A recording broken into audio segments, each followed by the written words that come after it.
to record. So my name is Karen Hogue, and this is the Tenor Guitar Happy Hour, and I'm talking to. Let me make sure I'm pronouncing your name right. Cass Davey. Yes, that's it. Yeah, Nice, awesome. Well, nice to meet you. that was good. And can you tell me a little bit about your background? Um, so I come from a musical family where like music's always been a thing in the household I grew up in, where it wasn't so much if you play an instrument, but what instrument you'd play.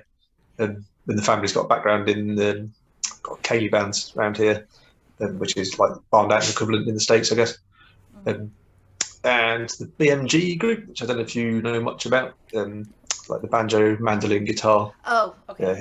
it was a magazine. There used to be quite big bands surrounded about here. And my grand was a big player in them. Yeah. Hmm. Okay, awesome. And then what inspired you to start building instruments? So I used to work for a small chain of music shops over here called Hobgoblin, which are, I mean, they're really great because they sell all the kind of instruments that you can't get the rest of the time. So, it's a music shop that's full of every different type of concertina and melodeon you could imagine, along with just about every stringed instrument you could think of. And I started doing a few odd repairs for them and kind of got the bug, got into making. And there was a fellow that worked there who used to make his own brand of mandolins. And he was very good. He was a good repairman. But he made sort of slightly folky mandolins. And yeah, I got into it and moved off to the States. I went to the States for a bit to go to the Gallup School and Okay, started studying guitar building out there. awesome. Mm. And what was that like? Who did you study with there? So it was interesting actually. There's a few of the names have kind of popped up now as well. So there was a Brazilian fellow that I was there with called João Cassis. He's got very big. I've noticed he's just done an interview with Michael Bashkin on that Luther on Luther podcast recently. So I'm interested to Nice. hear what he's got to say about it. Yeah. But he was very good as well. There was quite an international crowd there at the time, but it's quite a long time ago now. So I think they're probably much more on it than we were then. Um, but yeah, it was great. Although I think Brian, who runs it, is an incredible maker. I think he did get a little bit sick of me asking questions about non-guitar related stuff at the time. But I don't know if he's got more used to that yet, or if I was a one-off. But I certainly annoyed him a lot of the time, asking questions about different numbers of strings and scale lengths. And yeah, Awesome. And how long ago was that again? it's probably about 15 years ago now, I think. Okay. I think they're quite sort of a big reputable Luthery school now. I think they sort of moved on. There's a lot of some of the makers that are coming out there are just incredible. And but yeah, they're definitely. When I went, it was a bit of a weird one-off, and now a lot more people have heard of them. It's kind of good because there's no real. Certainly in the UK, there's beginning to be now, but there's never really been a kind of benchmark qualification in any kind of Luthery. And that was one of Brian's big things, is that he wanted to get a actual accredited course saying that this person knows what they're doing with an instrument, which is very good for confidence as much as anything else when you're dealing with other people's instruments, just knowing what you're talking about. Definitely, definitely. Let's see. And then can you tell me about, like, I looked on your website and you build, like you said, like the group, the banjo, mandolin, guitar group. So can you tell me a little bit about the different types of instruments that you make?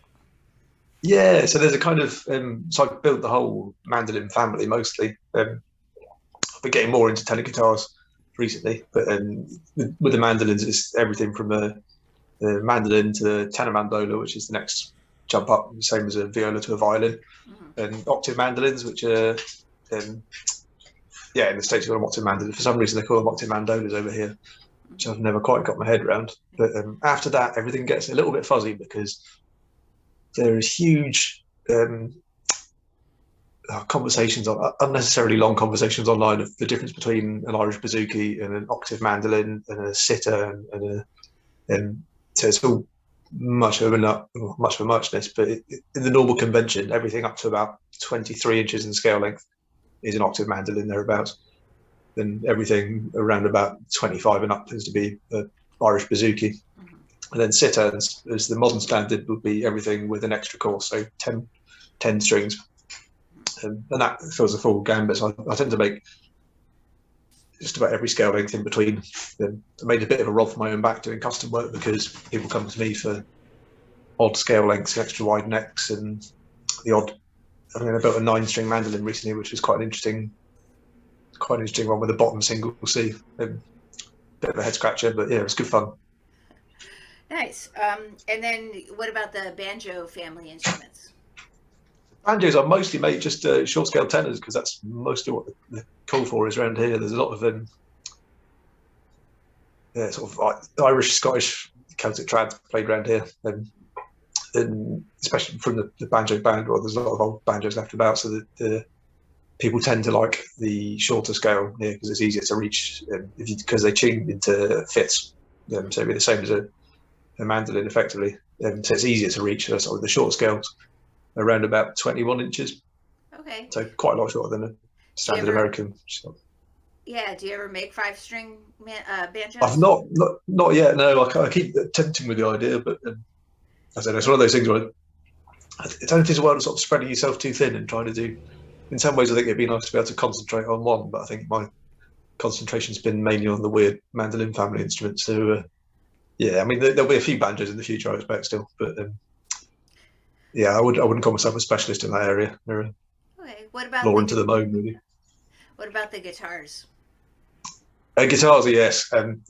So the guitars are built mostly aimed at the kind of flat pick style player we've got over here. There's not really, I like them big and loud and chunky. They're sort of nearer what your bluegrass musicians would be playing in the large bodies, dreadnought style.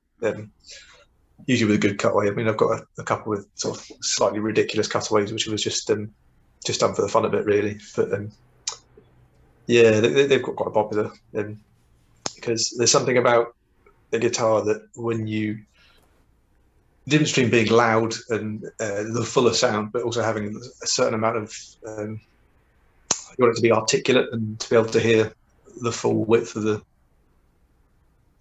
frequency range, I guess. It can be a bit muddy. It's always a balancing act. We don't want an instrument to be too like if it's too powerful in a way or too bassy, it'll overrun the top end, and if you've got too much top, it just sounds tinny and horrible. Right. And there's yeah, that's when the interesting crossover with tenor guitars comes in, I guess. Right. Because sorry, go ahead. I was going to say, yeah, tenors are an interesting one because certainly there's a massive renaissance for them over here, where they're just getting more and more popular, not so much as a lead instrument, but lots of people using them to a lot of them to sing with. There's some fantastic musicians like Kareem Polwart, who we come across. He's an extraordinary songwriter, and she's just got a new take on the tenor guitar altogether, and it fits a kind of nice. It's not overpowering because it's a slightly different voicing, and you're not fighting the same big 6-string noise. So yeah, I think that's kind of they get more popular, and then you get the other side of them with people like Mike Fast, who's I can only describe him as being a bit like he's a bit like David Rawlings. Oh yeah. So if you know Gillian Welch, they're sort of very tasteful, and he's like some musician's musician, and Mike Bass can make everybody sound 100 times better just by sitting there quite peacefully with his tenor guitar in the background, just with these beautiful counter melodies, and yeah, fantastic player. But I think the tenor guitar is interesting because over here certainly there's two niches of it. There's the larger guitar size where you're just looking at a guitar kind of sound, the different chord voicings, and then the smaller ones tend to be sort of C-tuned, which are the kind of often used as a different sound altogether. So you're not trying to compete with you're not competing with the guitars if you know what I mean. And how many tenor guitars have you built? Head scratcher. I'm not terribly good at keeping track of things over here is a problem. So I mean, over a dozen and less than 20, I think. They're definitely picking up steam. I've kind of got a few orders for tenor guitars in this year, and it's yeah, looking forward to getting stuck into more of them. It's interesting to see the other makers getting more into tenor guitars as well at the minute. There's quite a few bigger names who've started making a lot more tenors in the last few years than they had done up this far. But yeah, I think the latest fun one was great fun was the little electric tenor. So we saw that one go up. That was a very interesting beastie to make. It was for a fellow who's got Parkinson's, and his hands are sort of slowly giving up on him, and he wanted a last hurrah kind of instrument. It was very easy on the fingers, so we decided to go with an ultra low action on an electric and it's just fascinating because by the time it was sort of plugged into play at the end, it's got all this sustain. You just don't. I don't know, anything tuned in fifths. That's what I'm used to. Is quite used to getting like a mandolin or a banjo. You get a lot of attack and not much sustain at all. So you kind of changes the way you play a little bit. But then when I got more sucked into looking up the electric players, there's people like John Lawler, and they're just an incredible musician. And some of the people we got over here, like the lads from Moxie, who's kind of using it as a replacement for a tenor banjo in kind of electric guitar way. Yeah, I could see them getting a lot more popular soon, I think. It's fascinating to watch. Yeah, definitely. And what kind of woods have you been using for the tenor guitars that you have made? So it's interesting because I think the choice of woods really, it's best to think of it as colouring the sound rather than creating the sound. So there was one I built for a great musician over here called Anna Massey. She was quite chuffed to get a chance to build one for her, and that was a kind of straight rosewood back and sides with a Sitka spruce top on a slightly larger body. It's a kind of 00 sort of size, and that fits the guitar, but sort of fits the section of different voicings in a guitar kind of sound. So it's quite a full, big sound, which is suits well for the singers and accompaniment on its own. Whereas I built another one recently for a fellow called Alistair Paul, who's real. I'm going to call him an up-and-coming musician, but it's probably a little bit offensive because he's an incredible musician. He's just started writing a tune every day for 2022, and he's already off on a big run. But he's got this absolute love of C-tune tenor guitars on a small body with that very crisp kind of focused sound. And so for that one, we've gone with a walnut or European walnut back and sides with a cedar top. So it's not too loud, but the cedar kind of helps compensate for the slightly smaller soundboard because it's much lighter than spruce. You don't need as much energy to work it because part of the trouble you get with a tenor guitar over a 6-string.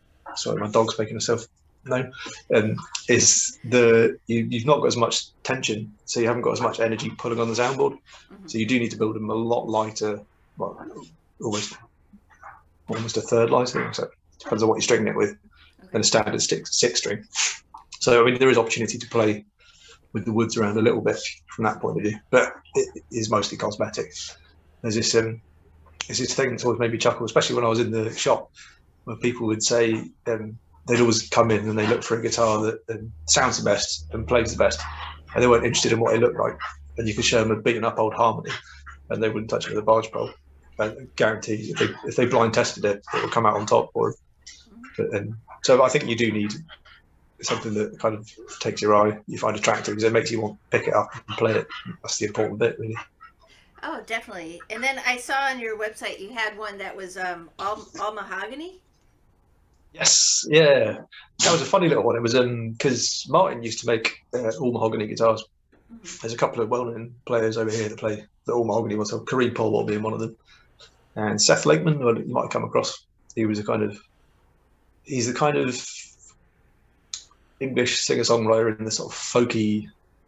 Well, he's a folky, but he won one of the Mercury Music Awards over here, or at least he was nominated for it, which kind of is the sort of prize. They've always got a folky person in there. He became very well known into the sort of crossover into mainstream a little bit there, and he plays an old Martin, the mahogany top, and it's interesting because Martin made a whole range of them. It's their 15 series. You can get a dreadnought with a mahogany top and 00, OM, all that size. But it's an interesting wood because it's really light for a hardwood. It's incredibly light, which is, I think, why it's popular for back and sides on like bluegrass big dreadnoughts. But it means that it can be used as a soundboard, but you don't necessarily get a huge amount of volume out of it. But you'll get a set of overtones that are not common to a spruce or something. So it's a quieter instrument, but it's quite a sweet tone to it. That's what I figured. I actually had a 6-string 0015 for a while, and it met an untimely end, and I loved that guitar. So that when I saw that you had an all mahogany tenor, I was like, oh, that's tempting. So let's see. And then I'm a mandolin player too, and I saw that you had that you were building a Brazilian, or you had built a Brazilian. Yeah, mandolin crossover. Yeah, that was a kind of it was a little bit tongue in cheek, really, because it's I think the industry as a whole takes itself a little bit too seriously at the minute, and there's a lot of very high end makers and the Instagram builders, for want of a better word, who are making instruments that are worth a small fortune and not really getting played at all. And so it's really interesting to work with this fella based up in London, who's into Brazilian and crossover sort of Celtic trad stuff here, and he wanted this instrument built that was a kind of hybrid mandolin. And it sort of got me looking into it, thinking, oh, what really is the difference between the two of them? Because they are the same instrument effectively. But then the more you look into it, trying to find a difference in tone, and it's an interesting one, because there's small things, like it's got a much lower break angle on the bridges. So I don't know if you know much in your sort of electronic music world, but I like to think of the instruments as, this is super nerdy, but if you think of the energy that comes into an instrument when they model it in electronics, you did it with they call an envelope filter, and you can see you get like a really high attack, where you get an attack and then a sustain and then a decay. And it's interesting with the lower break angle, for the same given energy you put into it, you get much more sustain out of an instrument and less attack on the note, which is maybe preferable for the kind of music they play. But yeah, it was a really interesting one to match, because I don't know if it's the same in the States, but for mandolins over here, there's a sort of feeling that there's one type of mandolin that's right. It's probably the same with some people with tenor guitars, which to me, I've always found it a little bit strange, because you'd never do that for an acoustic. I've got friends who recorded albums and they'll use a different acoustic on every track because they want a slightly different tone out of this thing or a slightly different thing. Whereas for mandolins, there's a lot of people stuck in it must be an arch top, it must have F holes, it must have so yeah, I thought it was a fascinating little experiment, or little look into building this Brazilian crossover. But yeah, it was fun as well, because he wanted all European woods, so there's nothing, there's none of the ebony or rosewoods, or it's all done in the bog oak and European walnut and stuff, which was interesting. I'm not sure there was as much difference between the two as I would like to think there was, but I'll be fascinated to have a chat with a good mandolin maker from Brazil to find out where they go to. I can see their tops are a lot lighter as well. There's a much steeper arch on the top than we'd necessarily put in. But yeah, super nerdy territory. Oh, that's great. So can you tell me a little bit about the guitars or the instruments that you're currently building? What are you working on now? Oh, so at the minute I've got I've managed to clear the decks a little bit, which is great, because I've usually got usually juggling a lot. It's all going at once, so it's actually a nice start to the year. But I've got a nice little octave mandolin coming through, which will be, that's in U and Sitka, which is actually just getting sprayed up like right now, and should be really soonish. And then we're on into a few tenor guitars again, which will be good. Back into the OM size. Next one's going to be in cherry, spruce. Nice. Yeah, I love working in the local woods. There's something about them. I don't know. I think the world's got a little bit caught up in some of the really exotic looking woods, and so it's actually quite nice to have I don't know if plain is the word. Like, my instruments aren't really known for being flashy. They're usually slightly understated. What's the word for it? Probably understated probably is the word. But yeah, cherry's a lovely wood to work in as well. It's got a slightly softer tone. It's a little bit more like a maple, but without the harsh edge on it. And do you do all the work? Like, do you do the inlay? Does someone else do like the inlay work and things like that? No, everything's done here. It's all done by me, all in my little workshop, one at a time. Even down to the only bit I don't make is the tuning pegs. Apart from that, everything, even down to the tail pieces, is the tail pieces have been great fun, because there's a lot of they're hard work, because it's something about, if you're used to working in wood the whole time, when you go to working in metal, it's a bit of a steep learning curve, and it made me chuckle, because I was building these brass tail pieces, and it was taking me ages to get through them. And I went to a friend of mine who's a fantastic fiddle player locally. He's a blacksmith as well. It's the kind of, you wonder how the two match, because he's got this amazing touch on the fiddle, and he's got these huge hands of blacksmith. And he gave me a hand making these tail pieces, and it just made me chuckle, because the only difference was he was hitting it harder with a bigger hammer, with a bigger arm. It was just like, okay, just not you're so used to being really delicate and nice to the wood and trying to be really calm with it, that when you get to a piece of metal, just the idea of smashing it into shape seems a little bit crass, but it works. But yeah, the little brass tailpieces I really like because I don't really like the sort of standard American style Gibson tray tailpieces. They're awful. Some people who it's like the biggest tonal change you can make to a mandolin in that respect is to put a solid tailpiece on. I know there's a lot of people gone over to the cast style ones that they look like the tray ones. Mm-hmm. But yeah, I would say top tip to anybody who wants to upgrade their mandolin is upgrade the tailpiece first, and you'd be amazed at the difference between the two of them. Yeah, I got you thinking. Yeah, definitely. Well, and then how can people find you? Like, can you? I mean, I've been on your website, but can you tell everybody who might be listening, like, about your website and what other places to find you if they're interested in? Yeah, you can find me on. My website's daveymandolins.co.uk. I try to keep up to date. I'm terrible at it. I'm not very tech savvy. I'm one of those people that would rather be in the workshop than on my laptop doing stuff. But other than that, you can find me on Facebook, Davey Mandolins, and Instagram's probably got the most slightly random up-to-date bits from the workshop of what's going on. But yeah, it's interesting. I mean, it's a difficult crowd. As a luthier these days, when you have to do everything yourself, it's become quite an interesting juggling act. Where you want to be up to date and busy and posting stuff, but if you're up to date and busy and posting stuff, it means you're not currently making. So it's a bit of a double-edged sword. Mm-hmm. But yeah, you'll find me up to date, hopefully up to date-ish. Awesome. On things going on there. Excellent. And is there anything else that you want to add? Go and check out Alistair Paul and 2020 tunes. You'll find him on the Instagram. He's the sort of the latest mandolin player. Oh, and Anna Massey, which I'm dead chuffed with them.